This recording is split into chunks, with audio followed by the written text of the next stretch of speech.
5 साल से एक कंपनी में काम कर रहे हो, हर साल आपका अप्रेजल भी होता है, लेकिन जब भी आप अपना अकाउंट देखते हो और महंगाई से इसे कंपेयर करते हो तो आपको लगता है आपकी लाइफ वहीं के वहीं टिकी हुई है। और ऐसे में आप अकेले नहीं हो, बल्कि आप इंडिया के 90% सैलरी प्रोफेशनल्स में से एक हो जो अपनी लाइफ में कभी भी 10 लाख पर एनम का आंकड़ा पार नहीं कर पाएंगे। जो काम आप इंडिया में करते हो, सेम काम को करने के लिए अमेरिका में उससे 10 गुना ज्यादा सैलरी पे किया जाता है। तो क्या हम इंडियंस में टैलेंट नहीं है? क्या अमेरिकन ज्यादा काम करते हैं? क्या इंडियंस टैलेंटेड नहीं है? तो सच्चाई इससे कई गुना ज्यादा गहरी है। आज मैं आपके सामने पूरा सैलरी ट्रैप का कहानी खोलने वाला हूँ, एक ऐसा सिस्टम जो कि हमें ऊपर जाने से रोकता है। और इस सैलरी ट्रैप को समझने के लिए हमें आज से 34 साल पीछे जाना पड़ेगा, यानी कि 1991 में। तब इंडिया की इकोनॉमी बहुत ही ज्यादा छोटी हुआ करती थी, नौकरी बहुत ज्यादा कम थी, अपॉर्चुनिटी बहुत कम थी, लेकिन करने वाले लोग बहुत ज्यादा। और IIT और हायर एजुकेशन करने के बाद इंडिया का बहुत सारा टैलेंट विदेश भाग जाता था, क्योंकि इंडिया में उसको उसके टैलेंट की सही वैल्यू नहीं मिलती थी। फॉरेन में उसे ज्यादा पैसे मिलते थे, ज्यादा सैलरी मिलती थी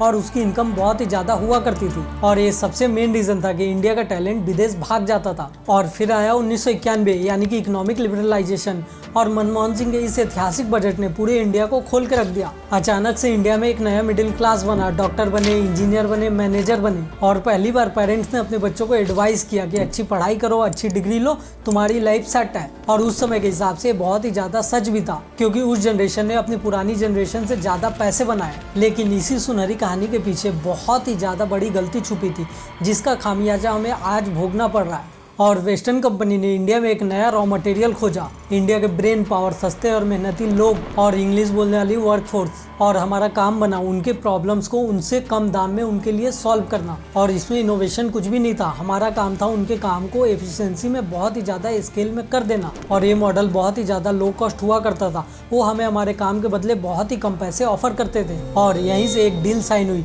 कि हम तुम्हारे लिए सस्ता काम करेंगे, बदले में इंडिया में जॉब और ग्रोथ मिलेगी। और उसी दिन से आपकी सैलरी कांच की दीवार में पैक हो गई। अब आप में से बहुत सारे लोग ऐसा बोलेंगे कि तब से लेके आज तक सैलरी तो बढ़ी है, हमारे बाप दादा 10,000 कमाते थे, वहीं पे हम 10 से 15 लाख। तो आप एक बार सैलरी इल्यूजन को समझो। मान लो आपको ऑफर मिला 15 लाख CTC का, क्या आपके हाथ में सच में 15 लाख रुपए आते हैं? बेसिक प्लस HRA 11 लाख का, और 3 लाख का वेरिएबल पे जो शायद आपको कभी नहीं मिलेगा, और अदर बेनिफिट PF और इंश्योरेंस जो कि आपके अकाउंट में नहीं आते हैं। हाथ में बचा 11 लाख। अब इसमें PF और टैक्स काट दो तो हाथ में आए 9 लाख रुपए। अब 7% की महंगाई ने इसकी वैल्यू 6 से 7% कम कर दी, तो अब आपके पास बचता है असली परचेसिंग पावर 8 लाख का। और अगर आप मुंबई और बेंगलोर जैसे Tier 1 सिटी में, तो इसका मतलब ये है कि ये Tier 2 सिटी के 3 से 4 लाख के बराबर है। मतलब कि आपके 15 लाख का पैकेज से साइलेंटली आपकी सैलरी भी कट रही है, और आपको लग रहा है कि आप बहुत ज्यादा पैसे भी कमा रहे हो, लेकिन एट द एंड आपकी लाइफस्टाइल नहीं बदल रही। और सालों काम करने के बाद भी आपको ऐसा लगता है कि आप वहीं के वहीं अटक गए हो।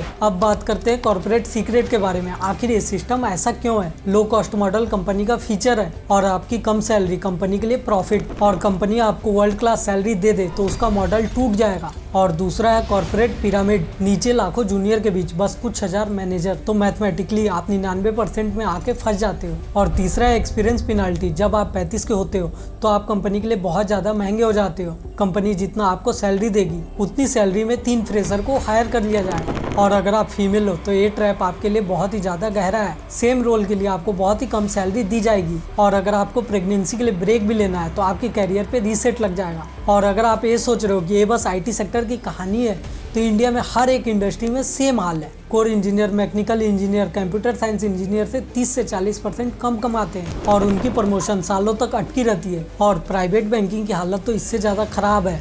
यहाँ पे आपको सेल्स के टारगेट दिए जाते हैं, बहुत ज़्यादा प्रेशर दिया जाता है, और अगर आप इसे पूरा नहीं कर पाते तो आपकी सैलरी भी कट हो जाती है। और इसके बाद बारी आती है सप्लाई चेन की।